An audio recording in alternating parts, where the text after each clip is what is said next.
네, 우리 좌우로 인사하시겠습니다. 새해 복 많이 받으세요. 인사하시겠습니다. 네, 하나님이 주시는 축복을 많이 받으시는 이 한 해가 되시길 축복합니다. 무엇이나 처음이 참 중요한데 26년도 첫 주일 1월 오늘 4일 주일이죠. 4일 주일 우리 첫 예배에 성공하는 여러분 되시길 바랍니다. 인간적으로 볼 때는 숫자 하나 바뀐 것뿐인데 그것을 놓고 지나간 해니 새해니 이런 얘기를 하지만 그래도 이 새 달력 한 장을 하나 더 넘겨서 1월 1일 또 1월 2일, 3일, 4일까지 이렇게 새로운 달력을 마주하는 게 참 좋은 까닭은 우리한테 좋은 장치가 되죠. 다시 한번 시작하고 다시 한번 도전할 수 있는 그런 어떤 뭔가를 또 다시 한번 이렇게 좀 용단내릴 수 있는 그런 어떤 좋은 계기가 되어주는 것 같습니다. 이 해가. 아멘 아멘. 사실은 어제 오늘 별반 다를 게 없지만 그래도 해가 바뀌었기 때문에 우리가 새로운 마음을 가지고 새롭게 도전하면은 뭔가 새로운 일이 일어나지 않을까 하는 그런 희망을 갖도록 만들어주는 그런 날이 찾아왔습니다. 기도하면 응답이 있는데 금년 한 해 이 1월 처음부터 새해 벽두부터 기도 많이 해서 기도를 많이 심어서 이제 연말에 거둘 것이 많아지는 여러분 되시기 축복합니다. 기도를 많이 하면 능력이 많고 기도를 적게 하면 능력이 적고 기도를 하지 않으면 응답이 없고 능력이 없습니다. 기도는 과학이라 했습니다. 영적 세계는 요령이 없습니다. 내가 심는 대로 거두는 것입니다. 하나님은 인격적이신 분이시라서 우리가 주님 앞에 입으로 고백하고 또 내가 입으로 고백한 바대로 살려고 애를 쓰고 또 주님을 또 요청하고 기도하면 반드시 그 뜻이 당신의 뜻과 부합하면은 말로 못할 은혜로 우리를 도와주시고 함께 하십니다. 아멘이십니까? 그래서 금년 안에 여러분 하나님 활용법, 이 믿음의 활용법, 신앙의 활용법을 잘 깨우치길 바랍니다. 그게 지혜입니다. 아멘이시죠? 네, 정신없는 한 해를 살았는데 우리 지난주 마지막 25년도를 마무리하는 예배 그 설교 제목이 제가 의도로 하고 올렸는데요. 그 제목이 폭풍 속에서였습니다. 폭풍 속에서라는 말은 내가 의도하지는 않았지만 정신 차리고 보니까 내가 폭풍 속에 있게 되어진 거죠. 이방기사 있게 되어진 거죠. 그러나 그 폭풍 속에서 우리가 고난과 어려움을 당했을 때 정신이 없지만 마침 보니까 우리가 잊었던 게 뭐냐면은 예수님 카드, 예수님이 우리의 쪽배 위에 함께 있었다는 사실. 아멘. 우리가 너무 정신이 아득하고 또 마음이 분주하고 또 긴장이 되면은 내 주변에 좋은 것들이 뭐가 있는지 잘 까먹을 때가 있는데 까먹을 게 따로 있지. 예수님이 함께 탄다는 것을 타고 계시다는 사실을 잊어먹으면 안 되는데 그런 것조차도 잊어먹을 수 있습니다. 그러나 그때 예수님께서 다시 벌떡 일어나셔서 또 바람과 바다를 또 잔잔하게 만들어 주시고 또 우리를 안전하게 건져주시는 이 은혜를 경험한 우리의 한 해였습니다. 풍랑이 제법 불었지만 폭풍이 일었지만 우리는 마침내 그 한 해를 뒤로하고 금년 한 해로 넘어왔습니다. 은혜인 줄 믿습니다. 이런 찬양이 있습니다. 볼륨을 좀 올려주세요. 줄이지 말고. 네, 올려주세요. 고요한 바다로라는 찬양이 있는데요. 저 개인적으로 많이 옛날에 좀 서글플 때 많이 부르고 있던 찬양인데 이 찬양 가사가 사실 그때 제가 어릴 때니까 우리 나이가 있으셨던 권사님들이 불렀던 찬양이에요. 이거 이제 무슨 뭡니까 꺾는 건 뭐라 하죠? 트로트 마냥 찬양을 이렇게 꺾어가면서 부르는 그런 찬양인데 제가 한 20살, 21살 이럴 때 기도실에서 기도하다가 저 앞에 있는 어두컴컴한 데서 기도하는 어른들이 부르는 찬양을 제가 듣고 배운 찬양입니다. 나중에 보니까 그냥 부르는 게 아니고 이게 찬송가가 있더라고요. 제가 찬송가를 보고 이제 부르면서 이게 어떤 찬양인지 알겠다. 어른들이 앞서 예수 믿었던 어른들이 어떤 마음으로 이 찬양을 불렀는지 알겠다. 알고 제가 좀 불렀던 찬양인데요. 1절, 2절 한번 불러볼까요? 같이? 예, 찬양 아세요? 저는 꺾을 줄 모르지만 한번 불러보시죠. 고요한 바다로 저 천국 너무 높다. 지금 제가 목이 안 좋아서 그렇습니다. 한 번 더. 고요한 바다로 저 천국 국향할 때 주 내게 순풍 주시니 참 감사합니다.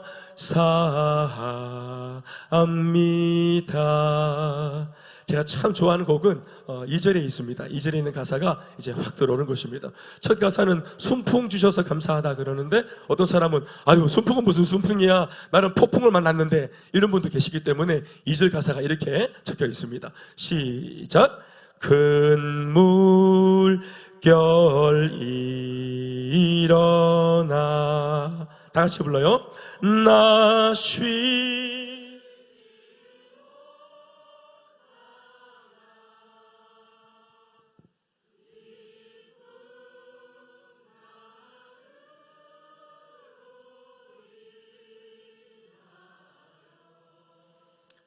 더 빨리 갑니다. 아멘. 그러니까 믿음의 선배들이 이 가사를 어떻게 적었어요? 순풍일 때보다 더 좋은 은혜의 때는 바로 폭풍을 만났을 때, 풍랑을 만났을 때였다, 이렇게 말하는 것입니다. 우리가 생각할 때는 순풍이 좋지 풍랑이 좋은가? 그런데 풍랑을 만났을 때 아이고 주님 나 죽겠습니다 살려주이소 하고 막 정신없이 주님 이름 부르면서 그렇게 노를 젓고 애를 썼는데, 그 바람에 더 빨리 갔다, 자신의 한계를 넘어서 더 빨리 갔다, 이루었다, 한계를 넘어섰다. 풍랑 덕분에, 위기와 고난 덕분에. 그래서 자기 안에 그만큼의 에너지가 없는 줄 알았고, 그런 정도의 신앙이 없는 줄 알았는데, 풍랑을 만나서 정신없이 살기 위해서 몸부림치고 소리 지르면서 그렇게 잘난 맛, 또 폼 잡았던 거, 세련되게 예수 믿었던 거 이게 다 집어던지고 그냥 몸빼 하나 입고 새벽에 막 눈곱 낀 채로 새벽에 나와가지고 아버지 찾고 주님 찾고 막 그냥 도와달라고 송아지처럼 막 우르대다가, 그러다가 성령 받고 권능을 받고 세상 살아갈 힘의 능력을 얻고 자신 한계를 돌파하는 믿음의 선배들의 고백이 이 가사에 적혀 있는 거 아니겠습니까? 아멘, 아멘. 저는 요거 21살 때 배웠어요, 요거 찬양을. 그래서 제가 어릴 때 배워가지고 내 서글플 때마다 이 찬양 불렀어요. 이 풍랑이 왔다 또, 그러나 이 풍랑 때문에 내 정신없지만 노조 가다 보면 더 빨리 갈 줄로 믿습니다. 응답이 빠를 줄로 믿습니다. 하고 막 그냥 새가 빠지게 노조고 주님 하고 그냥, 예. 그런데 이렇게 하면은 폼은 안 납니다. 폼은 안 나요. 세련되지 못해. 세련되지 못합니다. 마스카라 발라가고 화장 다 닦아가면서 눈물 날 때마다 이렇게 닦아가면 훔쳐가면서 이래 안 됩니다. 그러니까 눈물 자국 쫙쫙 논바닥 갈라지듯이 쫙쫙 갈라지고 콧물 자국 동네 바보 아시죠?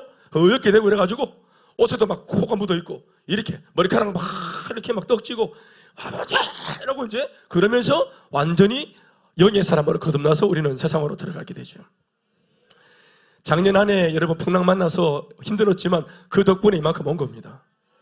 네, 때문이 아니에요. 풍랑 때문이 아니고 풍랑 덕분에 여기에 있는 것입니다. 아멘이십니까? 더 단단해졌습니다. 따라합시다. 세상도 야물지만 은혜 받은 우리도 만만치 않습니다. 옆 사람 인사합시다. 당신도 만만하지 않습니다. 아멘, 아멘. 네, 조금 더 소리 좀 올려주시겠어요? 예, 은혜 받은 우리도 만만하지 않습니다. 은혜 받은 최청 집사 만만하지 않습니다. 아멘, 아멘. 90살 전에 온다는 남편 90살 전에 왔습니다. 참 감사하고. 아멘, 아멘. 본인은 3번 약속하지만 이게 자기 마음대로 되는 게 아닙니다, 이게. 예, 할렐루야. 네, 하나님 역사하십니다. 그래서 제가 지난주 한 해 마무리하면서 폭풍 속에서라는 제목으로 말씀을 갖지 않았고요. 올해는 제가 의도적으로 첫 주일 말씀으로 폭풍 속으로라는 이 제목을 들고 섰습니다. 굉장히 지금 기분이 별로 안 좋죠. 또 방금 폭풍 시대 나왔는데 또 폭풍 속으로 또 들어간단 말이가. 장난하나 김 목사. 그러나 인생이 그렇습니다. 인생이. 근데 작년에 이 폭풍은 우리가 원치 않았고 바라지 않았고 기대 안 했는데 어쩔 수 없이 사로잡혀가지고 끌려 들어간 폭풍이었다면, 그러나 올해 이 폭풍은 만만하지 않은 우리이기 때문에 아멘. 성령이 충만한 우리이기 때문에 아멘. 주님아 우리와 함께 하신다는 사실을 믿기 때문에 아멘. 믿음을 붙들고 나가는 우리의 삶이기 때문에 우리 스스로가 어떤 면에서는 폭풍 속으로 기꺼이 들어가 내릴 수 있는 우리이길 바랍니다. 폭풍을 겁내지 말고 어차피 한번 만나는 폭풍이라면 우리가 직접 이리 오라 그러고 불러 제낄 수 있는, 이름을 불러 제낄 수 있는, 호명할 수 있는, 내 앞에 똑바로 세워놓을 수 있는, 아멘 아멘, 세상과 환경을 호령할 수 있는 주 예수 하나님의 사람이길 바랍니다. 우리는 오늘 마태복음 말씀을 읽었습니다. 마태복음 14장 말씀을 읽었는데요, 오늘 저는 이 병행 본문이라 하죠, 같은 기사가 적혀있는 마가복음 6장에 있는 말씀도 같이 조금 제가 참고로 오가며 말씀을 함께 나누겠습니다. 하나님의 말씀을 오늘 묵상하는 중에 특별히 다 읽었지만, 읽어봤지만 제가 몇 가지 구절에 제 마음이 좀 이렇게 좀 닿아 있었습니다. 그래서 제가 오늘 본문의 이 설교 말씀을 이렇게 시작하고 싶은데요, 참고 구절을 좀 띄워주십시오. 마가복음 6장 47절 48절 말씀이 오늘 제가 설교를 시작하려고 하는 도입부입니다. 이 말씀을 먼저 읽고 제가 설교를 시작하겠습니다. 한번 읽어주시죠. 내용은 같으니까요. 함께 한 목소리 읽어주세요. 시작. 저물매 배는 바다 가운데 있고 예수께서는 홀로 무태 계시다가 바람이 거스름으로 제자들이 힘겹게 노젓는 것을 보시고 밤 사경 즈음에 바다 위로 걸어서 그들에게 오사 지나가려고 하시매. 아멘. 오늘 본문은 제자들을 향해 무엇인가를 간절히 바라고 계시는 스승 되신 예수님의 스승으로서의 소원이 잘 담겨있는 본문입니다. 스승이기 때문에 제자들을 오랫동안 가르쳤기 때문에 그들에게 무언가를 주입하고 집어넣었기 때문에 스승으로서는 그들에게서 뭔가 좋은 것이 나올 것이라 기대할 수 있는 것이죠. 그래서 무언가를 가르친 스승으로서 제자들에게 바라는 것이 있는 그런 간절한 소원이 담겨있는 본문입니다. 그 소원이라고 하는 것은 다른 것이 아니라 제자들이 자신의 믿음으로 갈릴리 바다를 무사히 건너는 것입니다.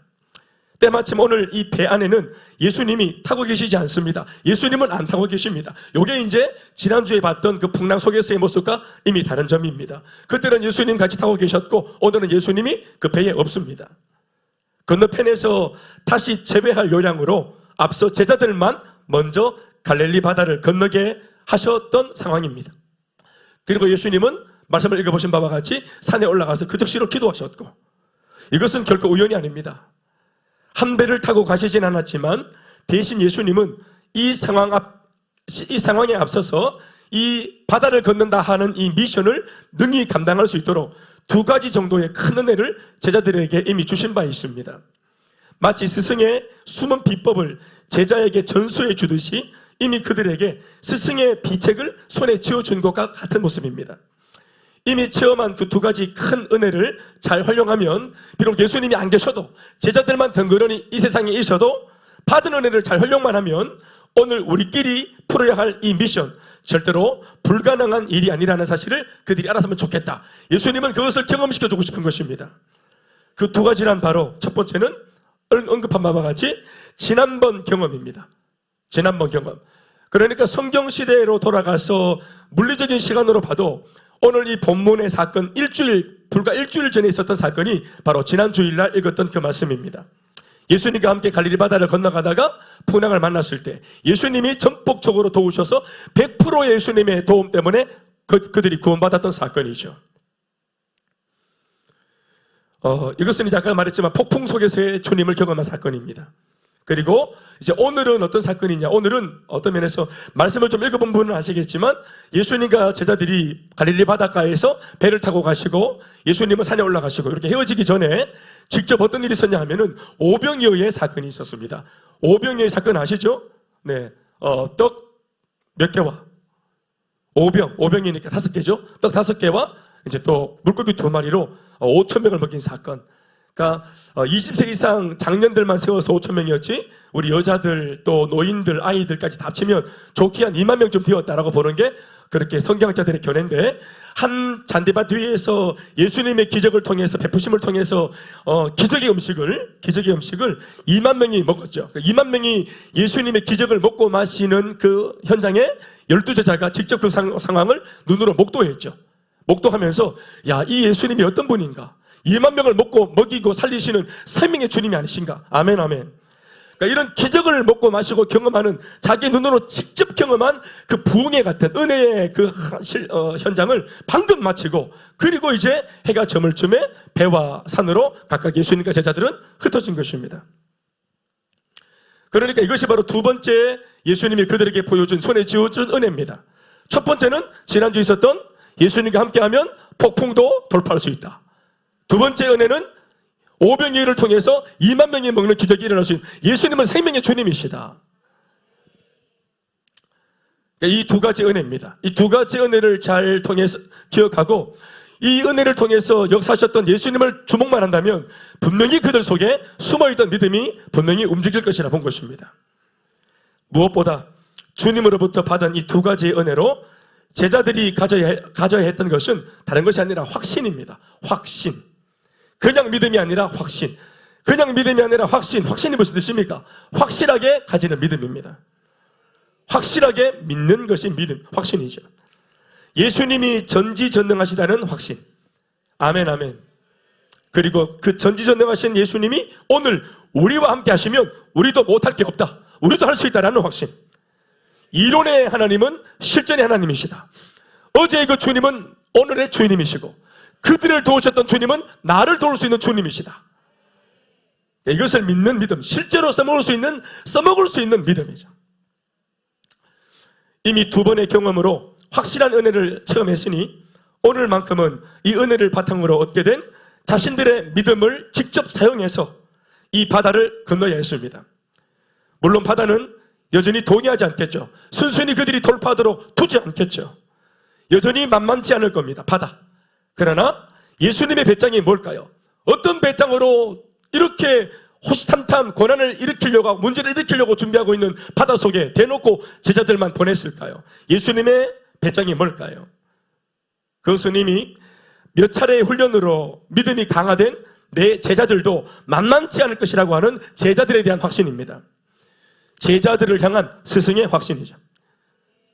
갈릴리 바다 역시 이런 제자들의 도전을 완전히 꺾어놓을 기세로 큰 광풍과 거센 파도를 탑재하여 숨겨둔 채 언제든지 공격할 채비를 마친 상황입니다. 우리가 준비하면 마귀도 준비합니다. 마귀가 놀겠습니까? 우리가 준비하면 마귀도 준비합니다.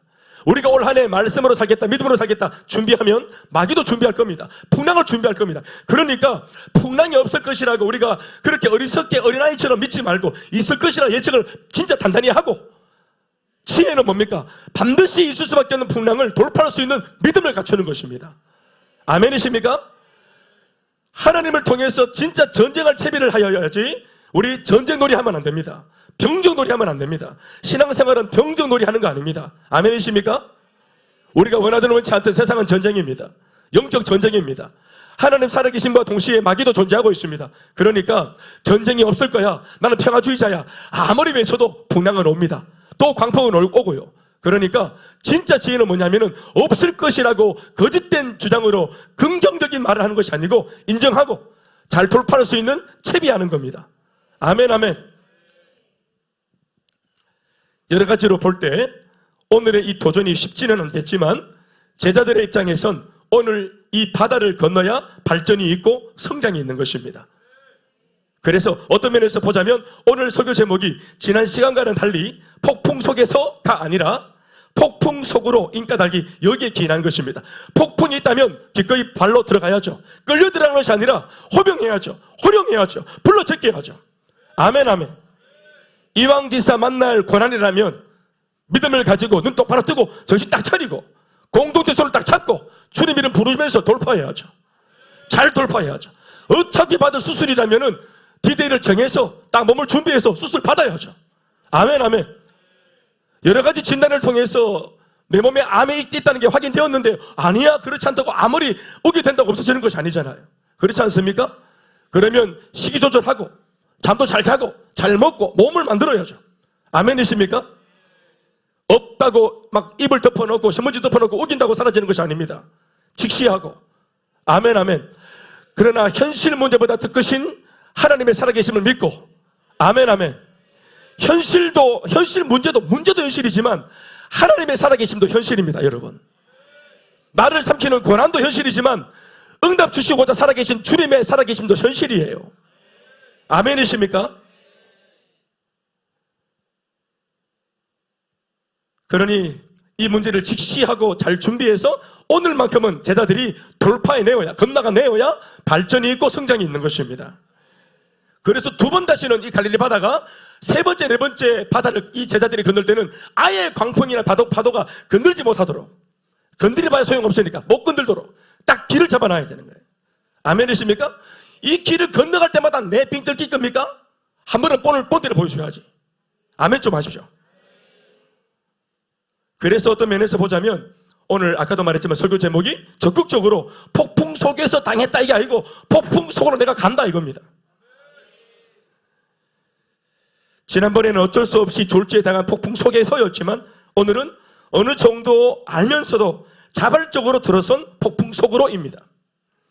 예수님의 배짱도 여기에 기인합니다. 아시면서 보내시는 겁니다. 폭풍 속으로 가라. 아멘 아멘. 지난번에 트라우마가 있었음에도 오늘 제자들은 이런 상황을 극복하고 자신들만의 항해를 해야 합니다. 그래서 병행 본문인 마가복음의 기록을 보면 6장 47절 말씀에 아까 읽었지만 이렇게 적고 있습니다. 예수님은 홀로 무태 계시고 같은 시간 제자들이 탄 배는 바다 한가운데 있다라고 이렇게 일부러 성경이 육지와 바다의 대조적인 모습을 적고 있는 것입니다. 비교해 놓고 읽어볼까요? 이 장면을 시작. 저물매 배는 바다 가운데 있고, 다 같이 시작. 저물매 배는 바다 가운데 있고 예수께서는 홀로 무태 계시다 이렇게 적고 있는 겁니다.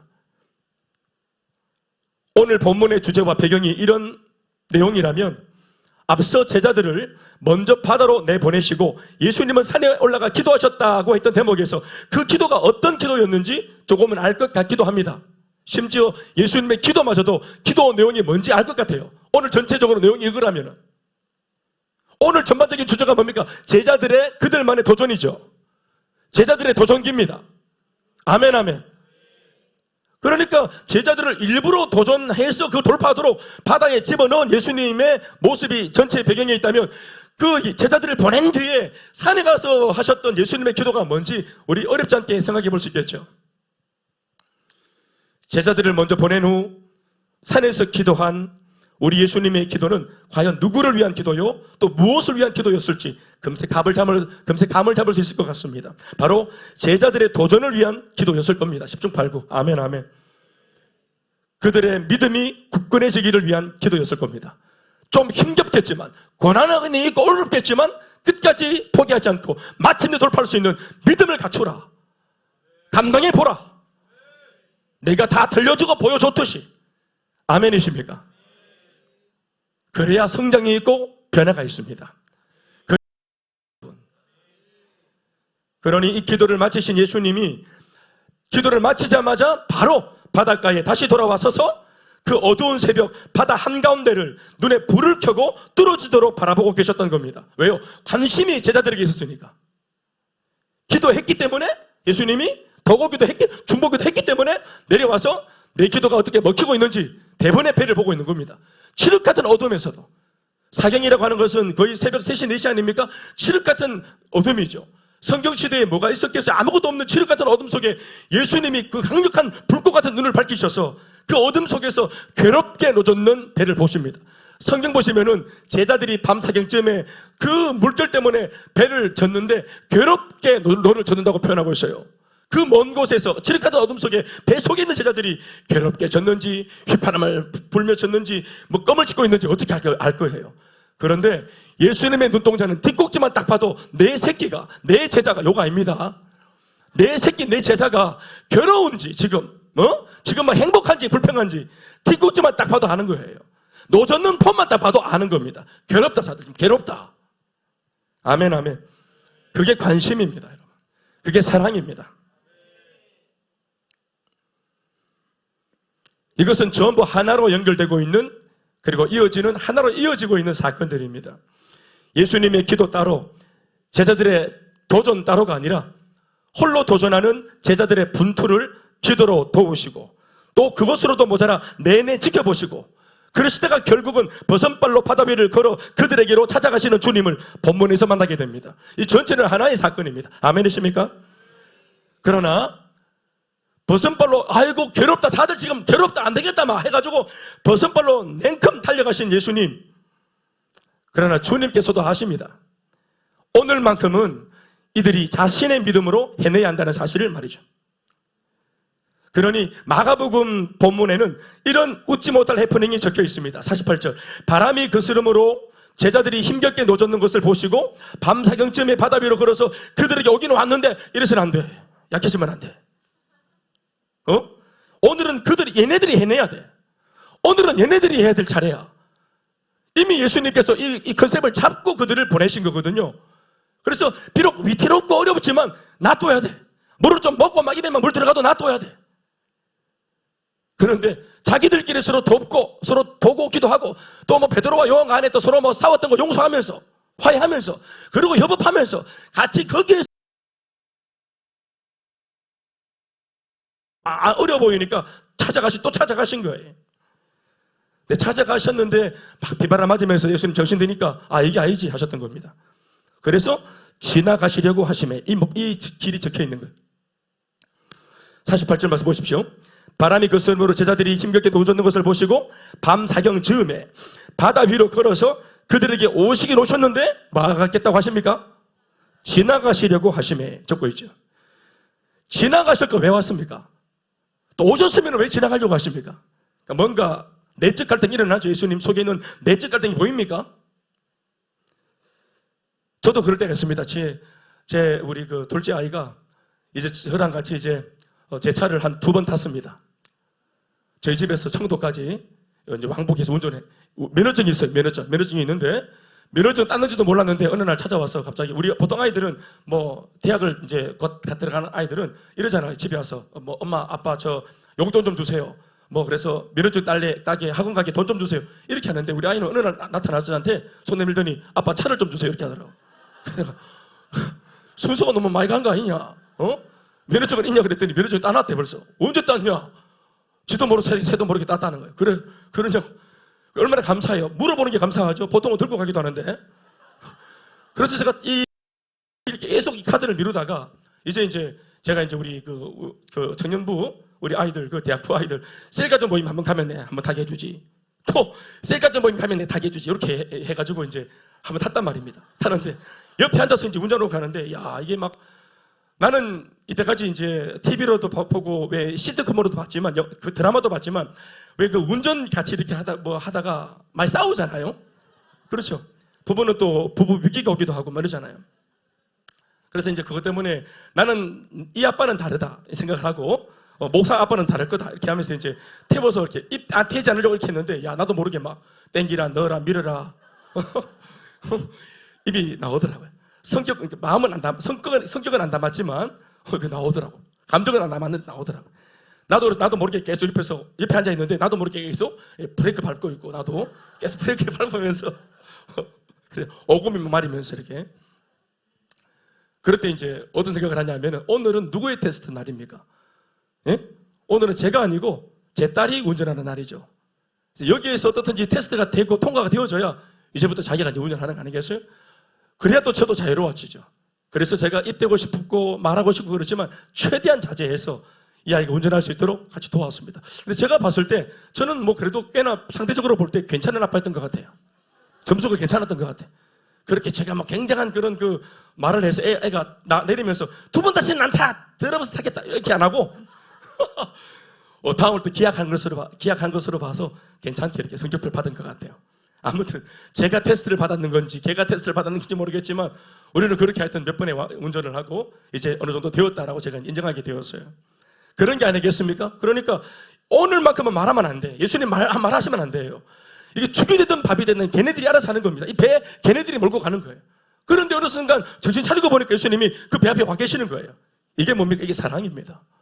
우리 부모들은 이걸 사랑이란 말합니다. 말하는 거 우리도 모르게 배 앞에 와 있는 거 사랑이란 말합니다.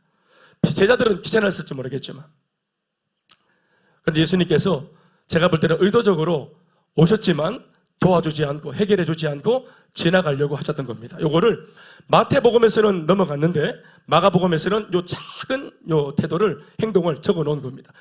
지나간 것도 아닙니다. 지나간 것도 아니고 지나가려고 하심에입니다. 지나가려고 하심에. 그러니까 순간적으로 있을까 말까. 이렇게 내적 갈등한 걸 요거를 마가복음은 딱 캐치해서 적은 겁니다. 지나가려고 하셨네. 방금 그 뭐예요, 예수님? 가려고 하셨던 거 아니에요? 그렇게 딱 적어 놓은 겁니다.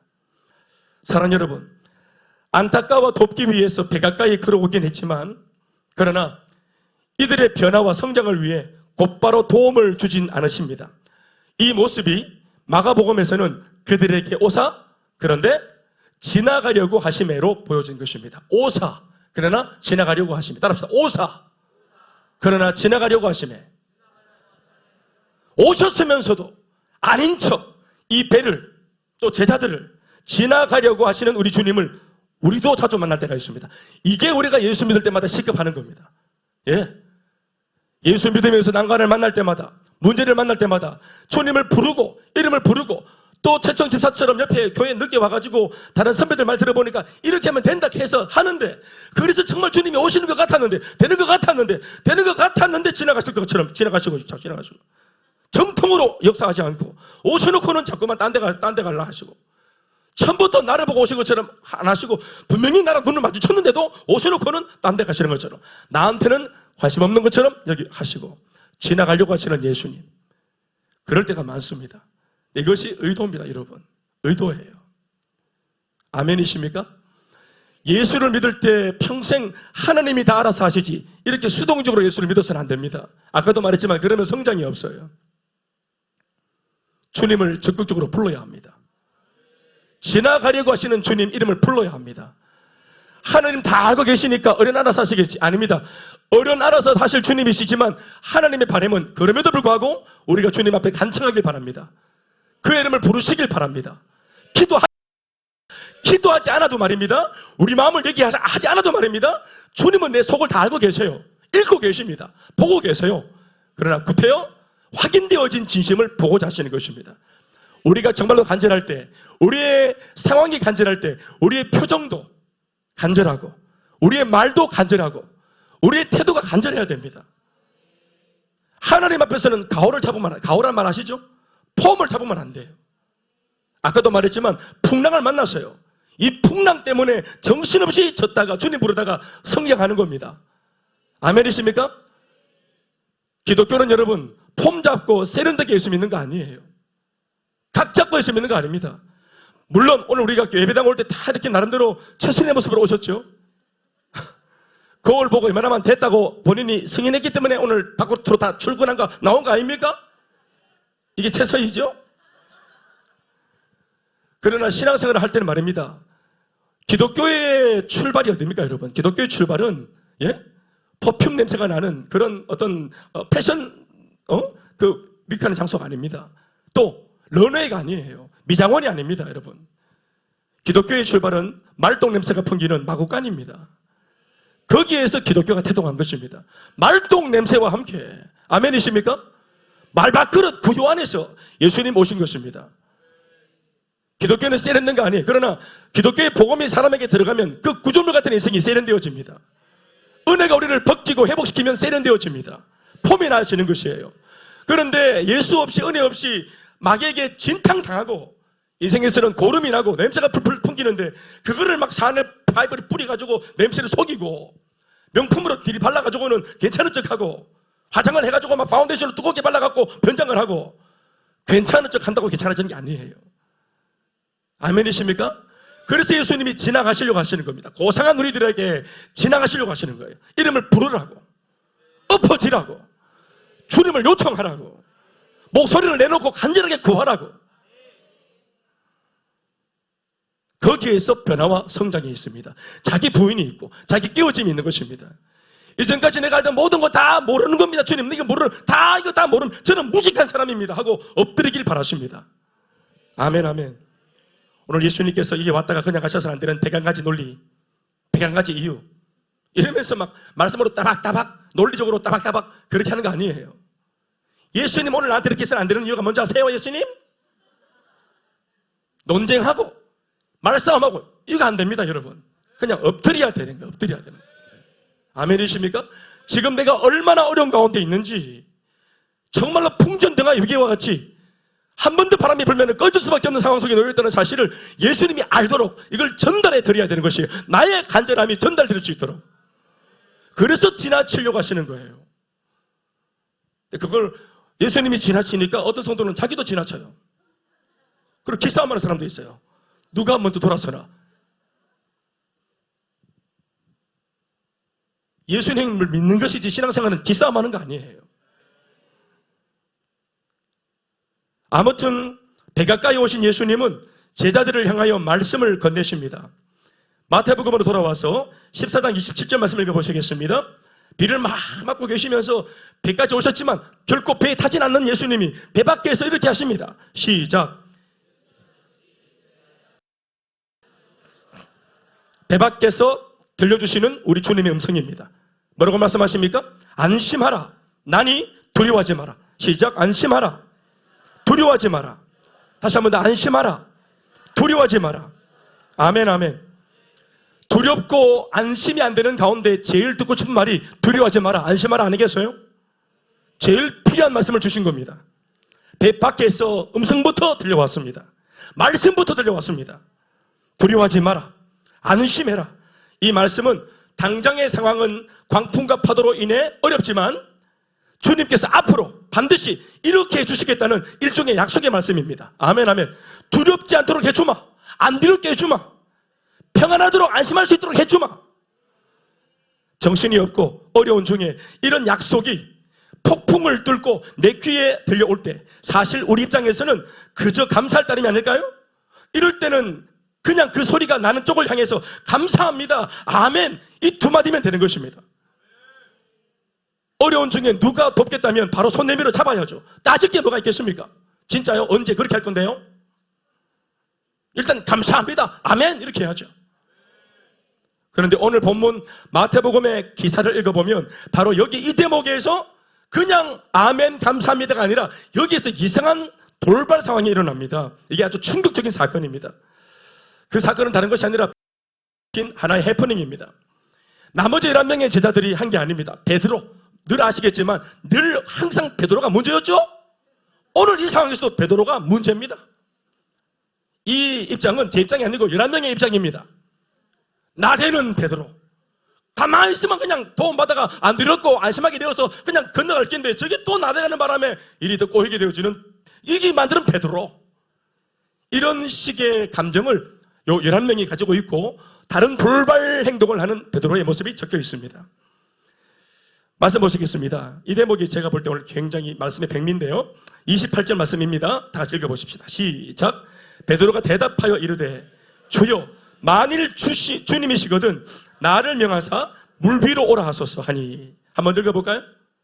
예수님은 안심하라, 나니 두려워하지 마라, 내 도와주구마. 그럼 아멘 해야 되는데 아니고 베드로가 드릴 말씀이 있사옵나이다 이러면서 하는 말이에요. 시작. 베드로가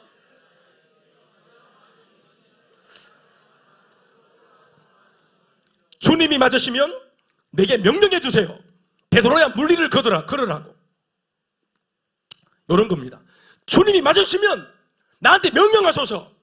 사실 주님이 맞으시면 빨리 건져주소서가 맞는 거죠. 원래 주님이 맞으시면 빨리 해결해 주소서가 맞는 거죠. 일단 자세한 내용은 무태 가서 얘기합시다, 이래 되는 거죠. 그런데 주님이 맞으시면 나한테 명령하소서, 물리를 걸으라고. 저는 요번에 이 말씀을, 요 구절을 새롭게 제가 접근하게 됐어요. 요게 우리는 이 베드로의 기도를 주목해야 합니다. 주님이 맞다면 당장 나를 건져달라는 식의 기도가 아니라는 점을 유의하십시오. 내 앞에 계신 분이 그리스도시고 살아계신 하나님의 아들이시기에 그런 분께 요청하는 기도는 달라야 하는 것이 맞습니다. 오늘 베드로의 기도를 들어보면, 요청을 들어보면은 예수님이 그리스도가 맞고 하나님의 아들이 맞고 이제까지도 약간 믿고 있었지만 100%는 아니야. 그런데 오늘 막 어차피 이때까지 믿는 척 했는데 오늘은 척하지 말고, 나 솔직히 의심했는데 오늘 막 드디어 내 의심을 풀어보자. 이 풍랑 속에서, 풍랑 안에서 생명을 담보로 정말 주님이 맞으면은 나를 물리로 걸어오게 한번 해보이소. 명령 한번 해보이소. 예수님 명령은 다 이루어지잖아요. 오늘 나한테 명령하셔서 내가 할 수 있도록 좀 한번 해보이소. 혹은 이렇게 말해도 되지 않을까요? 예수님이 맞으면 내가 오늘 바다를 나갈 테니까 날 좀 잘 좀 봐주이소. 이래도 될 건데, 베드로의 이 기도 요청의 이 관점을 잘 보라는 겁니다. 예수님 명령의 방점이 있습니다. 당신이 명령하십시오, 나한테. 당신이 말씀하십시오, 나한테. 뭘 믿는 겁니까? 예수님의 말씀을 믿는 거예요. 예수님의 말씀의 위력을 믿는 것입니다. 예수님의 말씀의 능력, 예수님이 명령하시면 명령대로 되는 말씀의 능력을 믿고 있죠. 이때까지 예수님께서 바람과 풍랑한테 명령하셨잖아요. 일주일 전에도 바람한테 파도한테 명령하셨잖아요. 오늘은 그 명령 바람, 파도, 환경한테 하지 말고 나한테 한번 해보세요. 그래서 사실 나만 하고 있는 못난 모습, 절대로 안 되는 모습, 사실 나도 별것 다 봤는데 예수님이 100% 안 믿겨져요. 그러니까 내가 직접 주님의 말씀을 경험해야 되겠어요. 그러니까 내가 직접 주님 말씀을 체험할 수 있도록 나를 무리로 걸어오게 해주세요. 그걸 나한테 명령해 주세요. 아, 대단한 기도입니다 이거. 여러분 이거 뭐랑 일맥상통한 줄 아십니까? 한 번씩 제가 여러분들에게 예발을 드리는 바디메오의 기도와 일맥상통하죠. 날 때부터, 잘 들으시죠? 태어날 때부터 눈이 안 보였던 바디메오입니다. 중증장애인입니다. 눈이 안 보였기 때문에 직장 생활 못해서 이 사람은 그냥 거지가 되었어요. 그러니까 거지가 되었어요. 그러니까 눈이 안 보이는 장애인이기 때문에 거지가 되었는데 거지 하고 싶어 한 게 아니에요. 눈이 안 보여서 장애 때문에 거지가 된 거예요. 그런데 이 사람 평생 한 자리에 앉아가지고 내 구걸하기를 사람들한테 한 푼 줍쇼, 한 푼 줍쇼 했어요. 깡통 채워 줍쇼 했어요. 그래서 어느 날 50원이 모이는 것보다 500원이 모이면 기뻐하고 500원 모인 날보다 5,000원이 모이면 더 기뻐하고 그 깡통에 들어있는 동전 몇 푼 때문에 일희일비하는 그게 삶의 전부인 이 삶을 살았어요. 얼마나 비루한 인생입니까? 그 깡통이 다 차밭대자 얼마나 행복할 거라고. 이 깡통 채워보겠다고 사람들한테 빌붙어서 벌벌 떨며 구걸하는 모습이라니. 이걸 가지고 그냥 살아야 돼. 이게 사는 게 사는 겁니까? 여러분 사실 이 바디메오한테 더 궁극적인 인생의 문제는 깡통이 안 채워지는 겁니까? 한 푼이 안 채워지는 겁니까? 눈이 안 보이는 겁니까? 무엇 때문에 거지가 되었습니까? 눈이 안 보이는 바람에 거지가 되었죠. 이 사람의 인생의 본질의 문제는 뭐예요? 장애죠, 장애. 그런데 이 장애는 사람이 해결할 수 없다고 봤기 때문에 평생 그 자리에 있으면서 사람들한테는 눈을 뜨게 해주세요, 내 눈 좀 보게 해주세요, 이런 구걸을 해본 적이 없어요. 왜? 능력 자체가 없다는 것을 이미 알고 있어요. 이 땅에는 소망이 없어요. 내 문제 해결 못해요. 그런데 예수님이 오셨다는 말을 들었을 때 바디메오의 기도가 달라집니다. 한 푼 줍쇼 하지 않았습니다. 예수님께. 예수님 앞에서만큼은 바디메오가 내가 보기를 원하나이다 했습니다. 그랬더니 예수님은 네 믿음대로 될지어다 했고 믿음대로 바디메오는 눈을 떴습니다. 이 기도를 들어보면 이 기도와 요청 속에 이미 상대방이 어떤 분인지를 이미 알고 하는 고백입니다. 아멘이십니까? 만약 성도인 여러분들이 저한테 찾아와서 예수님, 목사님이구나, 김 목사님 제가 보기를 원하나이다 이러면 제가 큰 난관을 만나겠죠. 제가 교회적인 위기입니다. 여러분들이 질병 가지고 와서 목사님 안수 받으면 나을 것 같아요, 안수 해주세요 이러면 제가 일단 저부터 안수 한번 해보고요, 내부터 해보고 우리 사람들 해보고 이게 안 되면 어떡하기고. 만약 여러분들이 저한테 예수님만 할 수 있는 것을 구한다면 전 어떤 면에서는 저한테 도전이라 생각할 겁니다. 나를 물 먹이는가 이러면서 못할 줄 알면서 나한테, 얘네들이 나한테 목사님 안수해 주셔서 제가 수능인 점수가 높아지도록 좀 기도 좀 해서 지혜가 생기도록 기도 좀, 이러면 이건 불가능에 가까운 일이잖아요. 이건 거의 다시 태어나도 안 되는 일. 이뻐지게 이런 거. 바디메오는 예수님이 누군지를 알죠. 그래서 사람한테 해야 될 구걸과 예수님께, 하나님의 아들한테 해야 될 고백을 구분하고 있죠. 믿음이 있다는 것입니다. 이방인 백부장 아시죠? 자기의 하인입니다. 자기의 몸종이에요. 자기는 이방인이에요. 유대 사람도 아니에요. 그런데 풍문을 들었는데 오신 예수님이 풍문을 들어보니까 딱 똑똑한 사람은 안다. 딱 들어봐도 이분은 그리스도 신기라. 예수 아무나 믿는 게 아닙니다. 똑똑해야 믿을 수 있다. 여러분 똑똑한 분들이에요. 이 자리에 앉는 거 보니까. 아멘 아멘. 이방인 백부장, 율법도 모르고 말씀도 모르고 아무것도 모르는 이방인인데도 몇 가지 예수님을 통해서 일어난 풍문을 들었는데 이분은 하나님의 아들인 것을 알아먹었어요. 아멘 아멘. 이미 믿음이 생겼어요.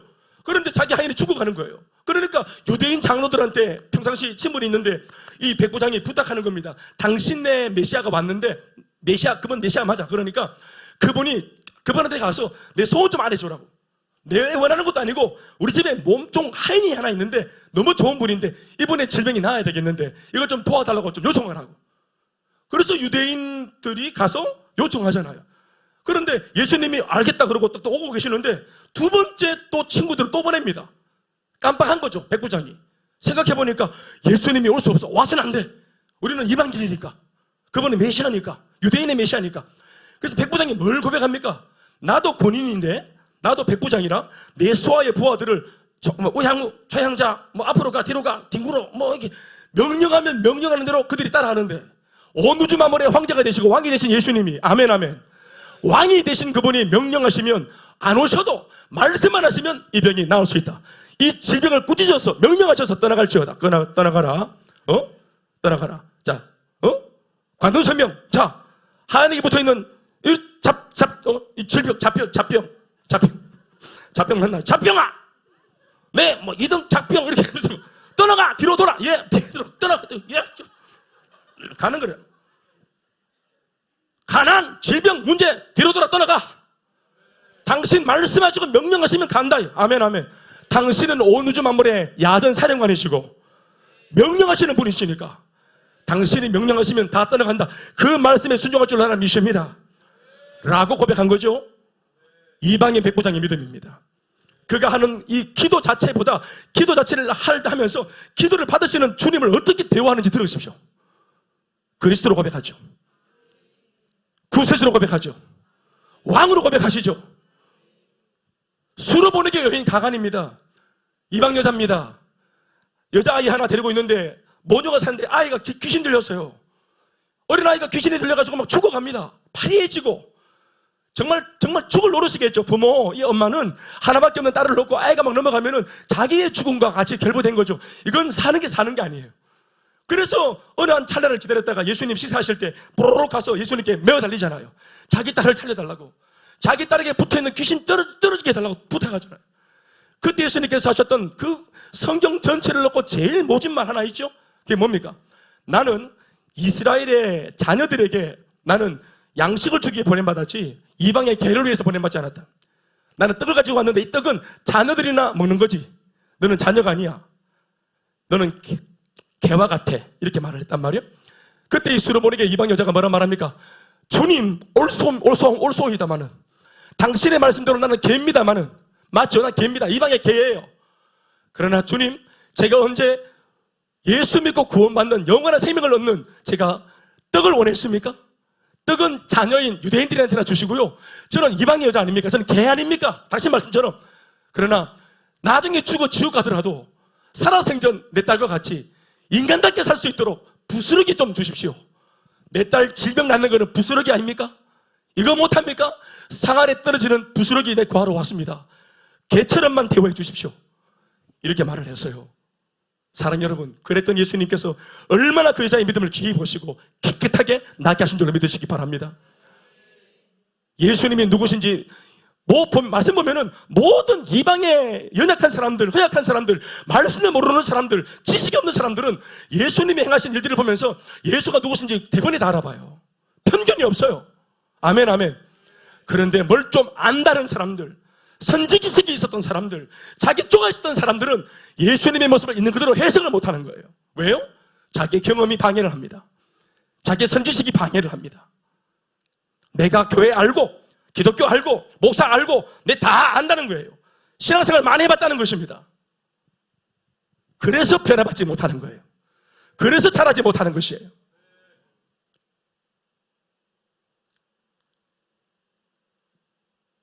이제껏 내가 너무 부족하고 내가 너무 인간적이고 너무 세속적인 탓에 한 번도 넘어서지 못했던 영역을 들고 그리스도 대신 예수님께 요청해야 됩니다.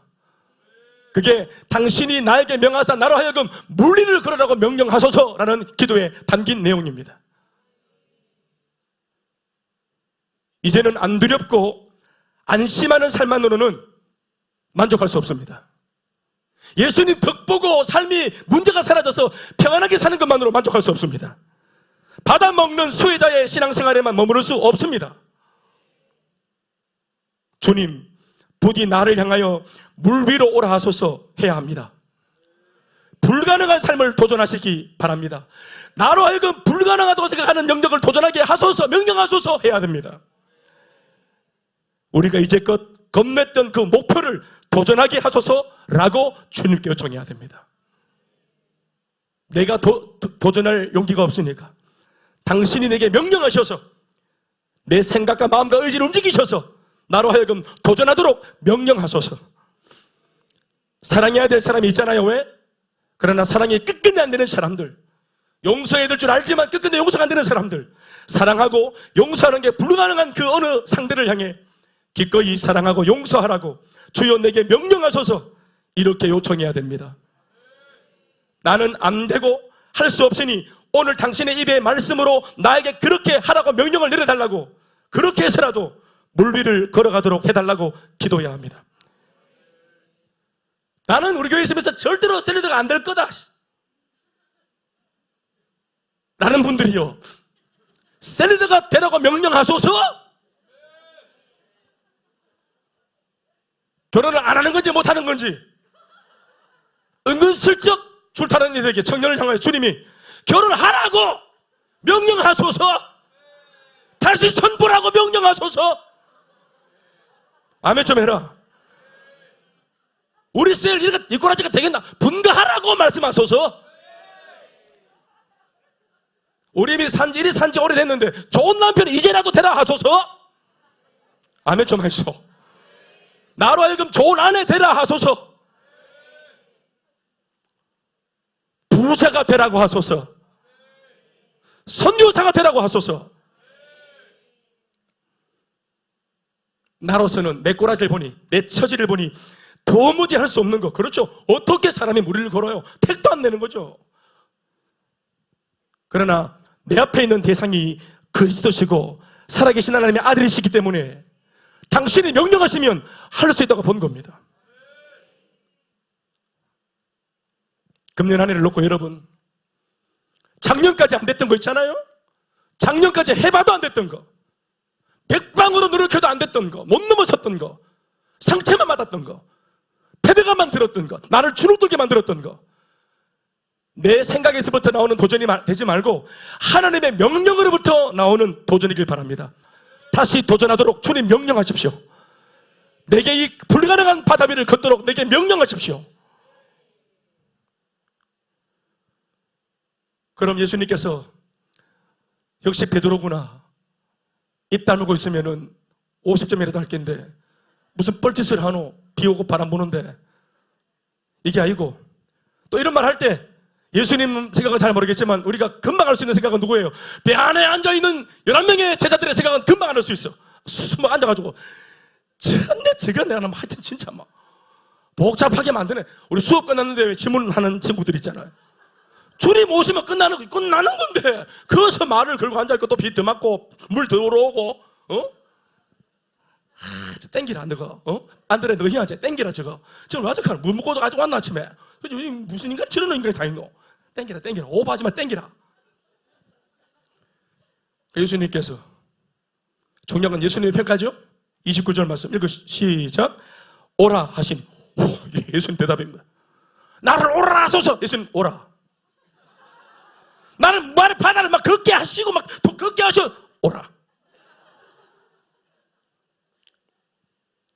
네가 뭐 되겠나 안 되겠나 따지지 않고 예수님 우리가 막 그렇게 했는데 예수님 한마디로 오라. 걸어라. 셀리도 되게 해주소서. 되라. 결혼해라. 이뻐져. 오라. 내가 명하노니 오라. 오라 하시니 베드로가 시작. 여러분, 이거 정말 대단한 장면입니다. 배에서 내리는 거 참 대단한 겁니다. 풍랑이는 바다입니다. 여러분, 입을 쫙쫙 벌리는 바다입니다. 어디에서 내립니까? 어디 그 바다를, 나를 집어삼키는 바다에 배에서 내린단 말이에요. 택도 없습니다. 안전한 곳, 안전장치, 나를 보호하는 곳. 비록 물 들어와서 좀 세고 좀 이거 좀 뭐 대단하진 않지만 그래도 아직까지 내가 건재할 수 있는 거, 내가 피할 수 있는 피난처, 여기에서 내가 기어 내린다는 거, 이거 대단한 겁니다. 여러분, 쉬운 게 아니에요. 말씀에 의지하여 내려가는 것입니다. 배에서 나가는 거예요. 자, 베드로가 배에서 나가면서 이제 12제자의 이제 앞으로의 이제 인생이 달라지는 겁니다. 여전히 같은 상황 속에서 여전히 끝까지 배 안에 앉아 있었던 11명과 비록 부족해도 예수님의 말씀을 의지하여 그 자신을 보호하는 안정장치에서 몸을 바깥으로 빼낸 베드로와의 앞날은 달라지는 것입니다. 사랑 여러분, 여태까지 앉아 있었던 그 자리 아직도 앉아 있을 것입니까? 아니면 이제는 일어나서 한번 도전해 볼 겁니까? 하는 귀한 교훈을 던지는 아주 귀한 메시지입니다. 이 메시지가. 여전히 앉아 있을 것인가? 아니면 다시 일어나서 털고 일어나서 다시 도전할 것인가? 하는 것입니다. 익숙했던 것에서 내려야 도전이 가능합니다. 하루에 30분씩 기도했는데 응답이 안 돼요. 하나님 살아계시지 않는 겁니까? 40분 기도하기로 마음먹어야 됩니다. 40분 기도했는데 응답이 없습니까? 50분 기도하기로 마음먹어야 됩니다. 내 마음대로 예배를 예배 A, 목사는 예배 ABCD를 외치지만 나는 예배 A를 외쳐왔다. 그런데 대단한 일이 없었으면 PCD를 도전해보는 뭔가 다른 행보가 일어나야 되는 것입니다. 어제까지의 나의 행보에서 내려야 돼요.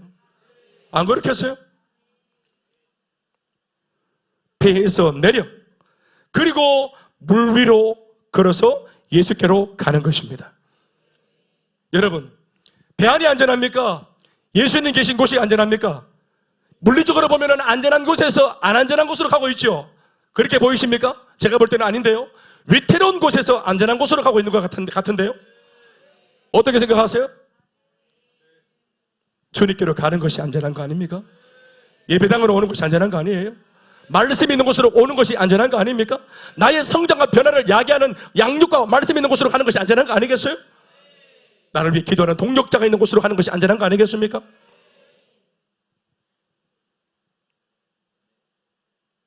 김포가 안전하나 대구가 안전하나?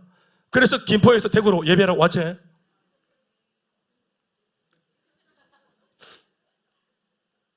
주님이 계시는 곳으로 우리 금년 안에 우리 방향을 잡고 가야 합니다. 아멘이시죠? 그런데 아까도 말했지만 바람은 노나? 그럼 바다는 놀까? 그럼 마귀는 놉니까?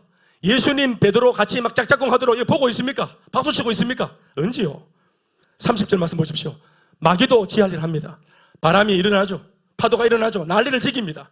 그럴 때 베드로가 믿음의 도전 참 잘했지만, 참 멋있는 도전 잘했지만 바람을 보자 이내 무서움이 다시 생기는 바람에 그 무서움 공포 때문에 물에 빠져들어갑니다. 물에 빠져가는지라 소리질러 이르되 주여 나를 구원하소서 하니 아멘 아멘. 이때 마귀도 참 쾌재를 불렀겠지만 누가 또 노래를 불렀을까요? 배 안에 11명 제자들이 얼마나 노래를 그러면 그렇지 네가 몇 걸음 걷고 빠지고 아이고 안 하는 일 못하다 부끄럽다 넘쳐스럽고. 예수님의 평가를 들어보셨어요? 여러분 몇 걸음 걸어봤어요? 따라합시다. 몇 걸음 걸어봤어요? 바다 위를 몇 걸음 걸어보셨어요? 저는 제가 바다 위를 물 위를 걸은 경험을 한번 말씀해 드린 적이 있죠. 우리 아이가 물에 빠졌을 때 성경 어디를 열어보세요. 모세도 홍해바다가 갈라지고 건넜죠. 그 위대한 여호수아 장군도 요단강이 마르고 나서 마른 땅을 건넜죠. 물이 있는 그대로 우리 주님 해결 안 하시고 문제 있는 그대로 문제를 밟고 걸은 사람은 창세기 이래로 베드로밖에 없어요. 아이고 목사님 몇 걸음이잖아요. 몇 걸음 걸어봤어요? 손태성 집사님 몇 걸음 걸어보셨어요? 홍문표 집사님 물 위로 몇 걸음 걸어보셨어요?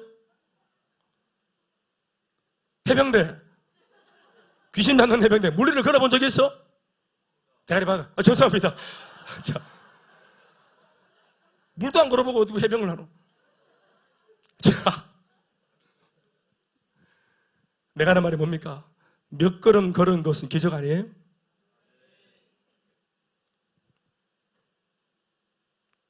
하나님의 말씀 붙들고 믿음으로 살아보려고 애를 썼다가 생전 거룩하게 살고 겸손하게 살고 순종하며 살고 우리 예수 믿기 전에는 한 번도 꿈꿔보지 못했던 삶의 영역이죠. 그런데 예수 믿고 주어진 새로운 미션, 거룩하게 살고 경건하게 살고 깨끗하게 살고 정직하게 살고 아멘 좀 하시오. 음주감은 버리고 응답해설 버리고 정결하고 순결하게 살리라. 이런 놀라운 차원이 다른 삶의 주제는 붙들고 살아본 적이 없어. 그런데 예수를 믿는 바람에 한 번도 안 살아봤던 물리를 걷는 경험을 하고 있네. 그런데 안 살아봤던 삶이기 때문에 조금 그러다가 빠질 수 있고 또다시 쓰러지고 엎어지고 실패할지라도 그게 변화되고 있는 조짐이라. 그게 앞으로 잘 될 조짐이란 말이에요.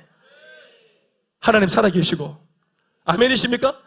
중요한 것은 옆에 있는 사람은 조롱하고 놀릴지 몰라도, 뭐라고 말할지 몰라도, 판단할지 몰라도 예수님의 평가를 보십시오. 31절 말씀, 예수께서 빠지고 있는 베드로를 보시고 즉시 손을 내밀어 그를 붙잡으시며 이르시되 믿음이 작은 자여 왜 의심하였느냐. 따라서 믿음이 작은 자여. 지난번 말씀을 한번 열어보시면 알겠지만, 지난번 처음 만났던 분황에서는 예수님이 하신 말씀이 뭐였어요? 믿음이 없는 자들아 했어요. 그때는 믿음이 아예 없었어요. 그런데 보십시오, 오늘 베드로의 이 도전은 그래도 비록 믿음은 작지만 믿음을 가지고 도전한 믿음이잖아요. 믿음이 작기 때문에 실패했다고 말씀하고 있죠? 그런데 상관없어요. 내가 가진 믿음 더하기 나머지 부족한 부분들은 누가 채워줘요? 예수님이 채워줍니다. 자기의 믿음은 몇 발자국밖에 안 되는 정도의 능력이었어요. 베드로의 믿음으로는 몇 발자국이었어요, 수준이. 그래서 빠졌어요. 그때 예수님께서 오셔서 어떻게 하셨어요? 밟으셨어요? 예수님, 너 왜 그랬어? 왜? 그렇게 물고만 하셨어요? 즉시 손을 내밀어, 장구신이십니까? 즉시 손 내밀어 다시 올려주시고 격려해 주시고 도와주시고, 실수해도 괜찮은 까닭 여기서 발견되어지지 않아요? 도전했다가 빠질 때마다 손 내밀어 주시는 주님이 불꽃 같은 눈으로 행여나 우리 마음이 상할까 보고 계시다는 사실을 기억하시기 바랍니다. 성범 국장, 셀리도 1년 했지? 몇 발자국 걸은 거잖아. 그런데 막 빠지는 것처럼 어휴, 셀리도 아무나 하는 게 아닌 것 같아, 시급했어요 하고 빠져갈 수 있어. 그때 예수님께서 너 임마, 너는 안 돼, 너는. 그렇게 하셨습니까? 아니지. 1년 동안 셀리도 감당한 게 어딥니까? 아멘, 아멘. 사역하다가 실패가 있어요? 연장선상으로 이어지는 것입니다. 빠질 때 이끌어주시고 또 빠질 때 잡아주시고, 사역은 잘 될 때도 있고 안 될 때도 있어요. 그러나 항상 우리 주님께서 이미 나를 괴롭히는 바다를 당신의 발로 밟고 계십니다. 그래서 필요할 때마다 주를 부르면 이렇게 세워주십니다. 말씀 뵙겠습니다.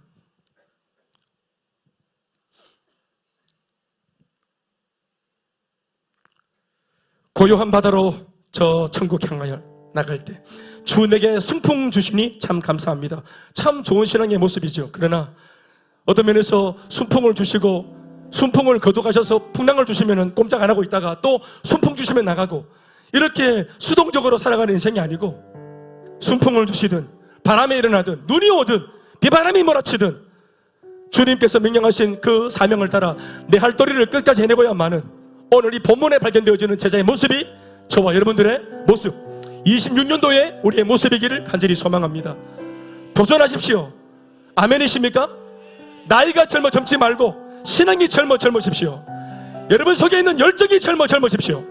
도전하려고 하는 살아있는 생명력이 젊어서 젊은 하나님의 사람이 되십시오.